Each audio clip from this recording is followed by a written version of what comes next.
लोग सीमांचल कहते हैं।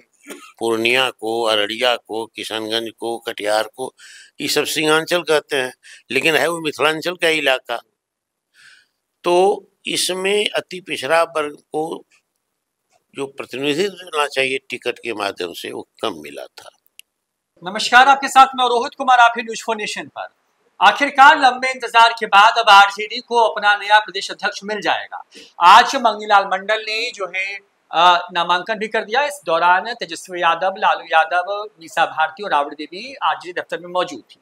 एक पूरी प्रक्रिया होती है नीचे से लेकर के ऊपर तक के संगठन के विस्तार या फिर उसको नए तरीके से चुनने को लेकर के, और आरजेडी में इस प्रक्रिया का पालन होता है। इस बार क्योंकि लालू यादव और तेजस्वी यादव कई नामों पर मंथन कर रहे थे, लेकिन आखिर में मंगनीलाल मंडल के नाम पर मुहर लगी।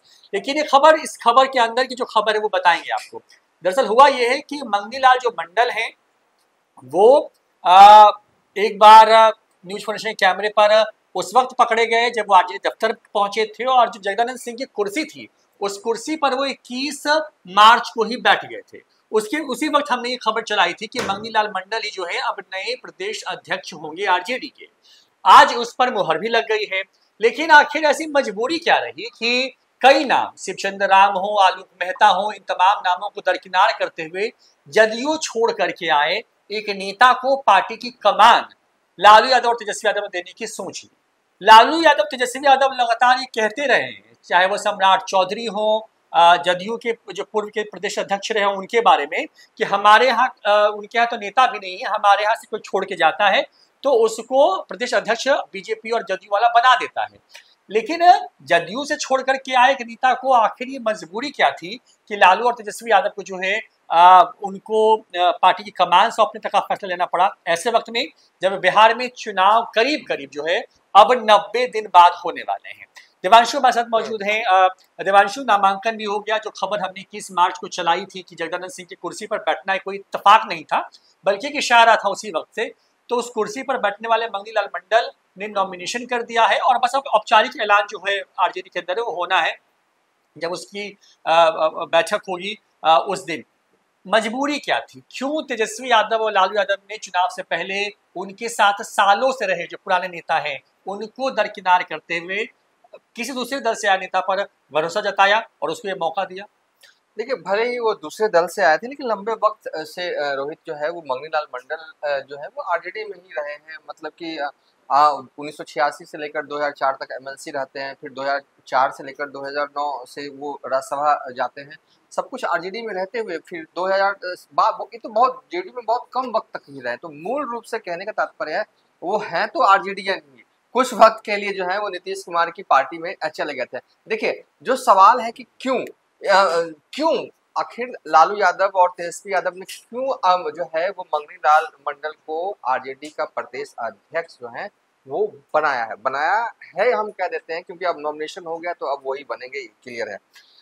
देखिए, बहुत बड़ी रीजन है। देखिए, बस यूं ही नहीं बनाया गया। देखिए, 76 साल उम्र है इनकी, मतलब कि उम्र दराज व्यक्ति को, उम्र दराज नेता को प्रदेश अध्यक्ष बनाया जा रहा है। कि प्रदेश अध्यक्ष का काम क्या होता है? प्रदेश अध्यक्ष का काम ये होता है कि वो जिलों में जाएं, जिलों का दौरा करें, जिले में संगठन को मजबूत करें, यानी कि उनका दौरा भी जो है वो अन्य जिलों में लगेगा है। और प्रदेश अध्यक्ष है ना कि बहुत बड़ी जिम्मेदारी है, कि ऐसी जिम्मेदारी है जहाँ पर युवा चेहरे की जरूरत होती है, लेकिन फिर भी सब कुछ दरकिनार करके जो है वो एक बुजुर्ग चेहरे को लेकर आए हैं मंगनीलाल मंडल, और वो बनने जा रहे हैं आरजेडी के प्रदेश अध्यक्ष। कारण क्या है? देखिए, कारण उन्हीं के जवाब में छुपा हुआ है। 21 मार्च 2025 को हमने ये इंटरव्यू किया था और उनसे सवाल पूछा था कि आप प्रदेश अध्यक्ष बन रहे हैं, तो मुस्कुराते हुए इस सवाल को वो टाल गए थे। फिर हमने इनसे ये पूछा कि आप प्रदेश अध्यक्ष की कुर्सी पर क्यों बैठ गए, तो वो कहते हैं कि हम वरिष्ठ थे इसलिए सब लोगों ने बैठा दिया तो हम बैठ गए, उतना पता भी नहीं था कि वो कुर्सी किसकी है। फिर उसके बाद हमने सवाल करते हैं उनसे कि पूरे जोन में, पूरे साल 2020 के चुनाव में किसी जोन में आरजेडी जो है वो सबसे ज्यादा कमजोर रही, तो वो था मिथिलांचल वाले पूरे बेल्ट में। मिथिलांचल कहने का तात्पर्य ये है दरभंगा, सुपौल, मधुबनी, झंझारपुर, पूर्णिया तक हम उसको जोड़ रहे हैं। तो इन तमाम सीट मिलाकर जो है कुल जो है वो 30 विधानसभा सीटें आती हैं। दरभंगा लोकसभा क्षेत्र के अंतर्गत आते हैं 6, सुपौल लोकसभा क्षेत्र के अंतर्गत आते हैं 6 विधानसभा सीट, मधुबनी लोकसभा क्षेत्र के अंतर्गत आते हैं 6 विधानसभा सीट, झंझारपुर 6 और पूर्णिया 6। इन 6 इंटू 5 करते हैं रोहित तो 30 आता है। 30 विधानसभा सीट पर परफॉर्मेंस क्या रहा?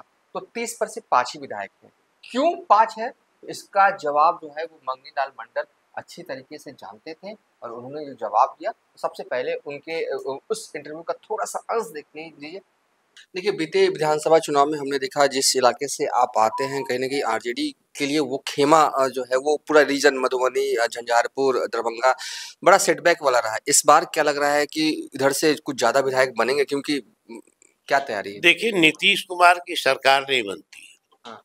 एनडीए की सरकार नहीं बनती इस प्रदेश में। अगर कुछ विधायक उधर और से बताते हैं, ये जो मिथिलांचल का इलाका है वो एनेक्सर उनके लिए बहुत बड़ा इलाका है, जिसमें लोग सीमांचल कहते हैं।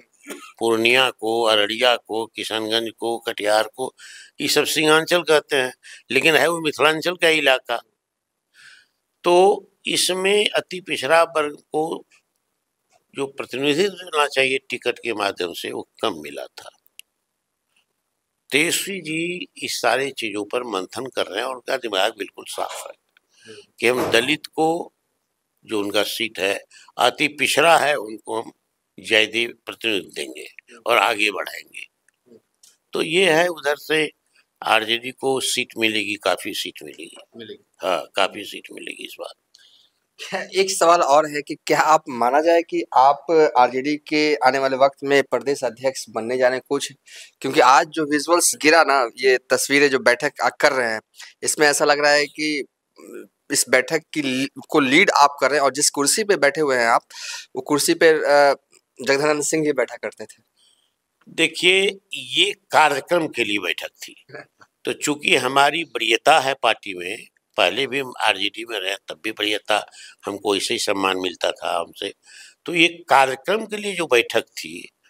देखा रोहित, मंगनी लाल मंडल ये कह रहे हैं कि जवाब दे रहे हैं कि आखिर तेजस्वी यादव की ये हार उस वाले जोन में, यानी कि मिथिलांचल वाले जोन में साल 2020 बिहार इलेक्शन के दौरान क्यों हुई? 30 विधानसभा सीट में से सिर्फ 5 क्यों आता है? वो सीधे कह रहे हैं कि तेजस्वी यादव ने अति पिछड़ा को टिकट कम दिया था, इग्नोर किया था उस इलाके में। इसलिए अति पिछड़ा का वोट बैंक जो है वो उनको मिला नहीं, इसलिए हार हुई। लेकिन अब हम आ गए हैं, सब ठीक हो जाएगा। अब ये इसी जवाब के तहत मुझे लगता है कि यही स्ट्रैटेजी के तहत जो है वो तेजस्वी यादव ने जो है मंगनी लाल मंडल को बनाया है। मूल रूप से फुलपलास विधानसभा क्षेत्र के अंतर्गत इनका पैतृक गांव आता है और झंझारपुर से ये सांसद। लेकिन सवाल ये उठता है कि क्या मतलब कि तेजस्वी यादव, लालू यादव ने इतना मतलब इनका वजन नाप लिया कि मतलब 30 में मतलब उस इलाके में 15-20 ये जिता पाएंगे? मतलब क्या ये उनके लाने के पीछे का मकसद तो यही है ना कि मैक्सिमम सीटें जीत पाए? ऑप्शन, देखिए ऑप्शन नहीं है ना आरजेडी के पास। देखिए, जैसे कि रोहित, हमने देखा कि बीते दिनों आयोग, सभी आयोग के अध्यक्ष का जो है, उपाध्यक्ष सदस्यों का जो है वो फुलफिल होता है। ये क्यों होता है? अभी बताइए। इसी जातियों को एडजस्ट करने के लिए कहीं ना कहीं सत्ता पक्ष के पास एक क्या कहते हैं एज होता है कि है, लेकिन विपक्ष के पार्टी के पास क्या है? चुनाव से पहले कैसे माहौल बना है? तो उनके पास एक प्रदेश अध्यक्ष की कुर्सी थी जो खाली थी। अगर कुछ भी हो जाए, थोड़ा सा भी हो जाए, क्योंकि देखिए मंडल समाज का वोट बैंक, अति पिछड़ा का वोट बैंक जो है वो माना जाता है खासकर ये जेडीयू बीजेपी का वोट बैंक है। और बीते विधानसभा चुनाव में तो ये दिखाई था कि इन लोगों ने, इन सबों ने, और खासकर मंडल समाज के लोग जो है वो उस इलाके पूरे बेल्ट में आते। देखिए, मंडल समाज जो है एक में कई जातियां आती हैं, जैसे कि आप रख लीजिए बीपी मंडल। बीपी मंडल जो है वो बिहार के पूर्व मुख्यमंत्री रहे हैं और वो यादव जाति से आते हैं। बूलो मंडल जो कि भागलपुर से पूर्व सांसद रहे हैं वो गंगोता समाज से आते हैं। तो मंडल समाज में कई जातियों का जो है वो मिश्रण है। मंडल का मंडल वाला था। हाँ, और जिस बेल्ट में ये आते हैं ना, वहाँ पर जो है वो एक मैसेज पॉजिटिव तो जाएगा। और मंगनी लाल मंडल पुराने नेता हैं, ठीक है, उम्र हो गई है, लेकिन एक मैसेज तो पॉजिटिव उस इलाके में डिलीवर होगा, हमें ये लगता है। और अगर आगे का देखें तो फायदा क्या होगा नहीं होगा ये हम नहीं कह सकते, लेकिन हाँ, जो जिस चीज को सोचकर लालू यादव ने ये कार्ड खेला है, मंगनी लाल मंडल वाला कार्ड, वो बस इतना है कि 2020 बिहार विधानसभा चुनाव में मिथिलांचल वाले पूरे इलाके में जो है वो 30 विधानसभा सीटें आती हैं, उसमें से सिर्फ आरजेडी 5 सीटें जीत पाती है। 5 विधानसभा सीट अगर मंगली लाल मंडल के आने से कुछ फायदा अगर हो, ये तो पॉजिटिव ही है, ये तो प्लस पॉइंट में ही जाएगा। लेकिन मेरे मन में एक सवाल आता है देवांशु, सवाल ये कि मतलब कि जब तेजस्वी यादव अपनी आरजेडी को रिवाइव कर रहे हैं, वो कह रहे हैं कई चुनाव में उन्होंने करके दिखाया भी है कि उन्होंने ए टू जेड भूमिहार से ब्राह्मण राजपूत इन तमाम लोगों को टिकट दिया है, राज्यसभा हो लोकसभा के अंदर हो, कुशवाहा पर उन्होंने दाव खेला पिछले चुनाव के अंदर में। तो ए टू जेड की बात करने वाली पार्टी भी मतलब जाति के गणित में इतनी कमजोर हो जाती है या इतनी मजबूर हो जाती है कि उसको भी मतलब अध्यक्ष चुनने के लिए एक जाति विशेष के व्यक्ति को मतलब तय करना पड़ता है ताकि इसका फायदा हो पाए।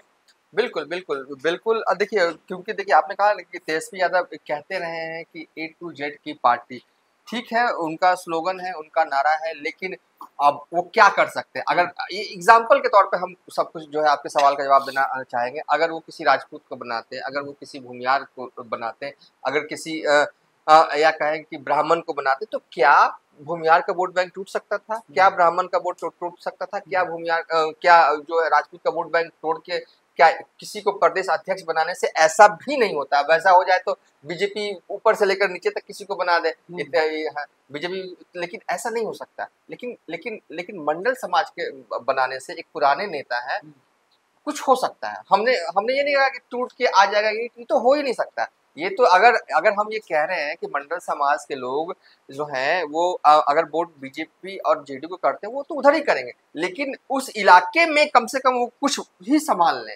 अगर मान लीजिए 30 विधानसभा सीट आती है, 30 नहीं 5-6 भी अगर मंगली लाल मंडल से के प्रदेश अध्यक्ष बनाने से अफेक्टेड हो जाता है, और 1-2 और डिसीजन जो है वो कड़े डिसीजन जो है आरजेडी की तरफ से उस इलाके के लिए अभी लिया जाना जो है वो बाकी है। अभी ये नहीं कि ये बस एक मंगली लाल मंडल को बना दिया गया और उस जोन को हमने अब सुरक्षित कर लिया, ऐसा नहीं। ऐसा बस कई चालें हैं जो चली जाएंगी उस इलाके के लिए। उन्हीं चालों में से एक चाल है मंगली लाल मंडल।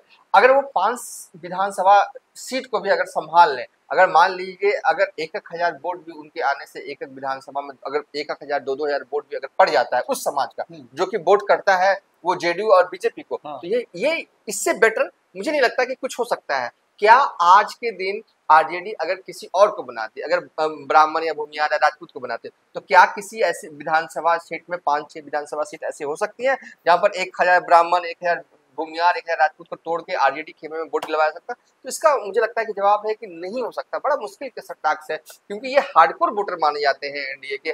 ठीक उसी तरीके से ऐसा नहीं है, इसमें जो है मंडल समाज के वोटर माना जाता है कि ये एनडीए खेमे के हैं, लेकिन ऐसा नहीं माना जाता कि ये स्विंग वोटर भी माना जाता है, ये स्विंग भी कर सकते हैं। जब इन्हें लगेगा कि हमारे समाज को, क्योंकि लोगों को जो है वो तरजीह दे रही है तेजस्वी यादव की पार्टी, तो कुछ लोग जो है वो स्विंग कर सकते हैं। ये जो है ये सोचा होगा लालू यादव ने, क्योंकि पुराने नेता हैं, तो अगर सोचा है तो कुछ कैलकुलेशन करके ही मंगली लाल मंडल को बनाया। और एक चीज और, भले ही प्रदेश अध्यक्ष रोहित मंगली लाल मंडल ही रहेंगे, लेकिन एक बात किसी से छुपा हुआ नहीं है, प्रदेश अध्यक्ष का सारा काम काज तो है वो रणविजय साहू ही करेंगे, ये भी एक तथ्य है।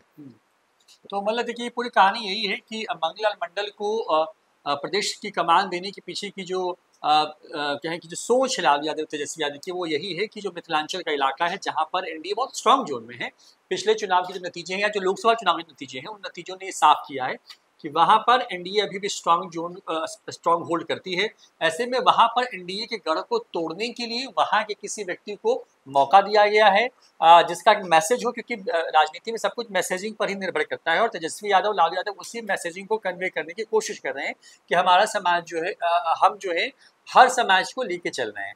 क्योंकि अब जब टिकटों का बंटवारा होगा, कौन होगा, उनमें कितनी चलती है मंगली लाल मंडल की, तमाम चीज़ तो बाद में तय होंगी, लेकिन फिलहाल एक मैसेज देने की कोशिश जरूरी है। और जो खबर हमने 21 मार्च को चलाई थी, वो खबर, उस खबर पर अब मुहर लग गई है, क्योंकि तेजस्वी यादव, लालू यादव की मौजूदगी में मंगली लाल मंडल ही जो है उन्होंने प्रदेश के अध्यक्ष के लिए नामांकन किया। औपचारिक ऐलान होना बाकी है, क्योंकि वो निर्विरोध चुने जाएंगे, कोई दूसरा किसी ने फॉर्म भरा नहीं है। तेजस्वी यादव ने अपने आसपास एक कुछ बेहद करीबी नेताओं को एक तरीके से कहें कि फिलहाल वेटिंग ही छोड़ दिया और मंगल मंडल पर भरोसा जताया है। चुनाव का वक्त है और चुनाव के वक्त में कहते हैं कि पार्टियां हर कदम जो है अपने नफे नुकसान को तौल करके लेती हैं और तेजस्वी यादव लालू यादव आरजेडी को कैसे फायदा हो पाए, खास करके उस इलाके में जहां पर परफॉर्मेंस 100 में से 15-20% के आसपास रहा हो पिछले 2-3 चुनावों में, तो वहां पे बेहतर कैसे कर पाए, इन तमाम चीजों को नजर में रखते हुए जो है मंगीलाल मंडल को जो है उनको मौका मिला है और तेजस्वी यादव लालू यादव दूर की सोच से चल रहे हैं क्योंकि बिहार में अब करीब करीब 90 दिन बाद विधानसभा के चुनाव होने वाले। फिलहाल इतना ही, देखते हैं न्यूज़4नेशन। नमस्कार।